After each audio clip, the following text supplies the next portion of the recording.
दोस्तों, परंपराओं और कर्तव्यों के आदर्शवादी आवरण में अपनी अस्मिता को समाहित कर देने वाली भारतीय नारी को देश की सर्वोच्च अदालत ने एक नई पहचान दी है।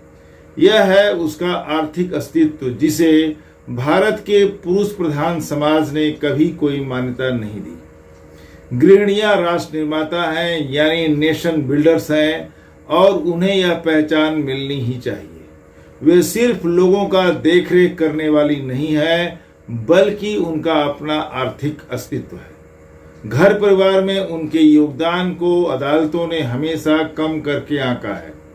उनके नहीं होने से घर परिवार की देखरेख की जिम्मेदारी का बहुत बड़ा नुकसान होता है, क्षति होती है। दोस्तों, देश की सर्वोच्च अदालत सुप्रीम कोर्ट ने 11 जून 2026 को अपने एक महत्वपूर्ण फैसले में गृहिणियों द्वारा परिवार की देखरेख में उनके योगदान पर रोशनी डालते हुए उनके आर्थिक अस्तित्व को एक नई परिभाषा दी। दोस्तों, आज समझने की कोशिश करेंगे कि ऑनरेबल सुप्रीम कोर्ट ने अपने फैसले में किस तरह गृहिणियों की परंपरागत भूमिका को आर्थिक पहचान दिया। सुप्रीम कोर्ट ने पारिवारिक जिम्मेदारी को किस तरह आर्थिक मूल्य यानी मॉनेटरी वैल्यू में तब्दील कर दिया, यानी कन्वर्ट कर दिया। माननीय सुप्रीम कोर्ट का फैसला महिला उत्थान की दिशा में मील का पत्थर साबित होगा। दोस्तों, आगे बढ़ने से पहले आपसे एक छोटी सी गुजारिश, यदि आपने अभी तक मेरे चैनल को सब्सक्राइब नहीं किया है तो प्लीज इसको सब्सक्राइब कर लीजिए और बेल आइकन को भी प्रेस कर दीजिए। आते हैं पॉइंट पर। दोस्तों, 2001 में हरियाणा की एक महिला की सड़क दुर्घटना में मृत्यु हो गई थी। बाद में परिवार द्वारा मुआवजे की मांग को लेकर किए गए दावे पर ट्राइब्यूनल ने 2,42,000 रुपए का मुआवजा निर्धारित किया था। पीड़ित परिवार संतुष्ट नहीं था, इसलिए उसने ऊंची अदालतों की ओर रुख किया। माननीय सुप्रीम कोर्ट ने पीड़ित पक्ष के दलीलों पर सकारात्मक रुख अपनाते हुए मुआवजे की राशि को बढ़ाकर 62,77,000 रुपए कर दिया। मुआवजे की राशि पर इतने बड़े अंतर की वजह पर रोशनी डालते हुए सुप्रीम कोर्ट ने अपने फैसले में स्पष्ट किया कि मुआवजा संबंधित कानून गृहिणियों द्वारा बिना किसी भुगतान के संपादित किए जाने वाले घरेलू कार्यों को आर्थिक मान्यता देने में असफल रहा है। माननीय सुप्रीम कोर्ट ने हादसे में किसी महिला की मौत को लॉस ऑफ डोमेस्टिक केयर यानी गृहस्थी की देखभाल का नुकसान या घर गृहस्थी की क्षति की परिभाषा दी। दोस्तों, यदि सड़क दुर्घटना में किसी व्यक्ति की मौत हो जाती है तो मोटर व्हीकल एक्ट 1988 के अंतर्गत मृतक के परिजनों को मुआवजा पाने का हक है। मुआवजे की राशि एक मैथमेटिकल फार्मूले के माध्यम से तय की जाती है, जिसमें मृतक की इनकम, उसकी उम्र, उसके अपने खर्चे इत्यादि को सामने रखकर मुआवजे की राशि तय की जाती है। इसमें शुरुआती अंक यानी मृतक की निजी इनकम बहुत मायने रखती है। सैलरी पाने वालों के लिए मुआवजा तय करना आसान होता है, क्योंकि salary slip, income tax return के दस्तावेज मौजूद होते हैं। दिक्कत होती है घरेलू महिलाओं के मामले में, क्योंकि आय संबंधी कोई दस्तावेजी प्रमाण उपलब्ध नहीं होते। ऐसे में न्यायालय विवेक के आधार पर मृतक महिला के घरेलू श्रम यानी डोमेस्टिक लेबर को कानूनी मान्यता प्रदान करते हुए एक सम्मानजनक राशि तय करती है। इसी को नोशनल इनकम या अनुमानित आय भी कहते हैं। दोस्तों, इस फैसले से पहले भी सुप्रीम कोर्ट और अन्य कोर्ट्स के सामने भी इस तरह के मामले आए हैं और दशकों से इस पर माथापच्ची होती आई है कि कैसे होम मेकर्स यानी घरेलू महिलाओं की योगदान का एक आर्थिक मूल्य निर्धारित किया जा सके।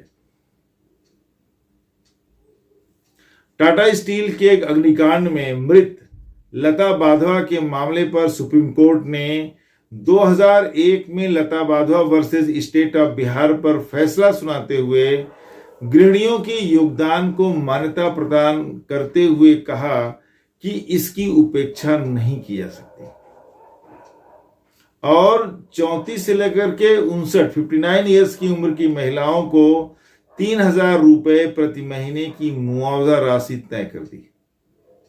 इसी के आसपास मोटर व्हीकल एक्ट ने ऐसे व्यक्तियों जिनकी कोई इनकम नहीं है उनके लिए 15,000 रुपए के सालाना मुआवजे को स्वीकार किया। पूरे देश में इस राशि के आधार पर मुआवजे तय किए जाने लगे। दोस्तों, घरेलू महिलाओं के घर गृहस्थी की जिम्मेदारियों का आकलन रुपए पैसों में कैसे किया जाए, यह हमेशा न्यायालयों के लिए चुनौतीपूर्ण विषय रहा है। 2010 में नेशनल इंश्योरेंस कंपनी के एक क्लेम के मामले में सुप्रीम कोर्ट ने माना कि घर गृहस्थी की जिम्मेदारियों में मां और पत्नी की भूमिका खाना बनाने और साफ सफाई से हटकर बहुत आगे है। गृहिणियां पूरे घर को संभालती हैं, बच्चों की परवरिश करती हैं, बड़े हो रहे बच्चों का मार्गदर्शन करती हैं और इससे आगे बढ़कर घर के दूसरे सदस्यों को उनके रोजगार या शिक्षा की दिशा में किए जा रहे प्रयासों को सुगम बनाने में मदद करती हैं। न्यायालयों ने गृहिणियों के इस योगदान को अनमोल बताया और चेतावनी दी कि उनके इस योगदान की तुलना कभी भी सैलरी पर काम करने वाले घरेलू सहायकों से नहीं की जा सकती। दोस्तों, 2017 में national insurance company versus Pranay Sethi मामले में सुप्रीम कोर्ट की संवैधानिक पीठ ने मुआवजे के निर्धारण के लिए कुछ मानक यानी स्टैंडर्ड्स तय किए, जैसे जीवन साथी के जाने से होने वाले नुकसान, अंतिम संस्कार के खर्च या संपत्तियों का नुकसान इत्यादि। इस फैसले से पूरे देश भर में मुआवजे के भुगतान में काफी हद तक एक रूपता देखी जाने लगी। फिर भी भुगतान की राशि यानी अमाउंट्स को लेकर न्यायालयों को अनुमान पर ही निर्भर होना पड़ रहा था।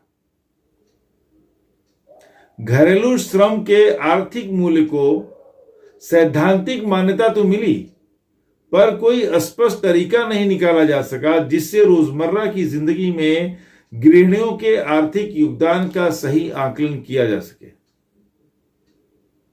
2026 के इस फैसले में सुप्रीम कोर्ट ने इस संशय को दूर करने की कोशिश की है। दोस्तों, समस्या यह है कि गृहिणियों का जो योगदान है उसका संपूर्ण आकलन एवं भरपाई अनुमान पर आधारित मुआवजे से नहीं किया जा सकता। National statistical office time use survey 2019 ने अपने एक रिपोर्ट में प्रकाशित किया कि 15 से लेकर के 59 वर्ष 15 to 59 ईयर्स की महिलाएं आमतौर पर 7 घंटे रोज गृहस्थी के कार्यों को देती हैं और वह भी बिना किसी पेमेंट के। भारतीय गृहिणियों का यह योगदान देश के सकल घरेलू उत्पाद यानी ग्रॉस डोमेस्टिक प्रोडक्ट जीडीपी का करीब 15 से लेकर के 17% के आसपास होता है और यह कहीं भी जीडीपी में दिखाया नहीं जाता, कहीं रिकॉर्ड में नहीं आता, क्योंकि जिस काम का कोई पेमेंट नहीं होता, भुगतान नहीं होता, उसे आर्थिक गतिविधि नहीं माना जाता। माननीय सुप्रीम कोर्ट ने इस सर्वे को संज्ञान में लेकर अपने फैसले में किसी गृहिणी की मृत्यु की अवस्था में होने वाले नुकसान के 3 पक्षों की पहचान की। पहला यह है कि गृहिणी की मृत्यु की अवस्था में घर गृहस्थी का सारा मैनेजमेंट चौपट हो जा रहा है। दूसरा यह कि बच्चों की प्रथम अध्यापिका खत्म हो जाती है, जो प्रतिदिन उन्हें तौर तरीके, भाषा, सामाजिक पारिवारिक मूल्यों का पाठ पढ़ाती थी, जिसकी भरपाई कोई भी अन्य वैकल्पिक व्यवस्था नहीं कर सकती, यहां तक कि पेमेंट करने पर भी। तीसरा नुकसान होता है गृहस्थ महिला के पति का, जो घर गृहस्थी की जिम्मेदारियों से मुक्त होकर अपना सारा ध्यान काम पर लगा पाता है। सुप्रीम कोर्ट ने आगे कहा कि गृहिणियों का योगदान न तो पूरी तरह से आर्थिक है, न ही पूरी तरह से गैर आर्थिक है। इसके अलावा कानून की भाषा में इस तरह के नुकसान को लॉस ऑफ कंसोर्टियम कहा जाता है, जिसका अर्थ यह हुआ कि जीवन साथी के चले जाने से एक व्यक्ति के जीवन में आने वाले भावनात्मक, पारिवारिक, सामाजिक एवं अन्य खालीपन, इन भावनात्मक विषयों को घर गृहस्थी के प्रबंधन में ठोस आर्थिक मूल्यों में नहीं तौला जा सकता। किसी गृहिणी के अनुमान पर आधारित इनकम और एक जीवन साथी के रूप में उसकी भूमिका के बीच कहीं पर है एक गृहिणी का वास्तविक योगदान। दोस्तों, देश की सर्वोच्च अदालत ने मुआवजे की एक नई परिभाषा रेखांकित करते हुए इसे लॉस ऑफ डोमेस्टिक केयर यानी घर गृहस्थी की देखभाल की क्षति कहा और इसके आधारभूत मूल्य को 30,000 रुपए के बराबर की मान्यता दी। परंतु यह तभी संभव होगा जब 3 शर्तें पूरी होती हों। पहला, कि गृहिणी ने घर गृहस्थी के कार्यों की जिम्मेदारी उठाई हो। दूसरा, घर के बच्चों की मां की ममता एवं मार्गदर्शन से वंचित होना पड़ा हो। तीसरा, जीवन साथी या माता पिता का सहारा खत्म हो गया। जब ये तीनों शर्तें पूरी हो रही हों, तब अनुमानित आय के स्थान पर 30,000 रुपए प्रति महीने की दर से मूल आय निर्धारित की जाती है, जिसमें आवश्यकता अनुसार बढ़ोतरी यानी प्रॉस्पेक्टस जोड़े जा सकते हैं और मल्टीप्लायर्स लगाए जा सकते हैं। मल्टीप्लायर्स एक उम्र आधारित फिगर है जो इस आधार पर तय किया जाता है कि मृतिका यानी डिसीज्ड कितने वर्षों तक घर गृहस्थी की देखभाल में अपना योगदान देती। उम्र का, यदि गृहिणी नौकरी में थी तो उसकी वास्तविक इनकम में 30,000 जोड़ दिया जाएगा। हर 3 साल पर इसमें 10% की बढ़ोतरी होगी। दोस्तों, जीवन साथी को खो देने के प्रश्न पर अदालत ने कहा कि अब पूरे नुकसान का भावनात्मक पक्ष है और इसे आर्थिक दृष्टिकोण से नहीं देखा जा सकता। लॉस ऑफ डोमेस्टिक केयर वास्तव में क्षति के आर्थिक पक्ष को देखता है। मौजूदा मामले में मृतिका गृहिणी की उम्र मात्र 35 वर्ष की थी। मुआवजे के लिए फ्रेमवर्क के अनुसार पीड़ित परिवार को 60,48,000 रुपए की राशि मुआवजे के तौर पर सुप्रीम कोर्ट ने सुनिश्चित किया। दूसरे खर्चों जैसे कंसोर्टियम, संपत्ति का नुकसान, अंत्येष्टि के खर्चे सब मिलाकर 62,77,000 निश्चित हुआ। दोस्तों, यह मामला 25 वर्षों पुराना है। बहुत लंबे समय तक यह मामला पंजाब और हरियाणा हाई कोर्ट में लंबित था। सुप्रीम कोर्ट ने इसको भी इन्होंने संज्ञान में लिया और 120 से अधिक मोटर दुर्घटनाओं के मामलों को देखने के बाद सुप्रीम कोर्ट ने पाया कि हाई कोर्ट के स्तर पर करीब 8 वर्षों का एवरेज पेंडेंसी है, यानी औसतन 8 वर्षों तक ऐसे मामले लटके रहते हैं। दोस्तों, परिवार के एक जिम्मेदार सदस्य की मृत्यु की भरपाई कभी भी मुआवजे की रकम से नहीं की जा सकती। फिर भी एक न्यायोचित मुआवजे के तौर पर इतनी रकम तो होनी ही चाहिए कि पीड़ित पक्ष को वापस वह आर्थिक स्थिति मिल सके जो उनकी दुर्घटना से पहले थी। सुप्रीम कोर्ट ने स्पष्ट कहा कि यदि मुआवजे की रकम तय करने में अदालतों को 20 वर्षों का वक्त लगता है तो जाहिरा तौर पर पीड़ित पक्ष की तकलीफों को बढ़ाया जा रहा है।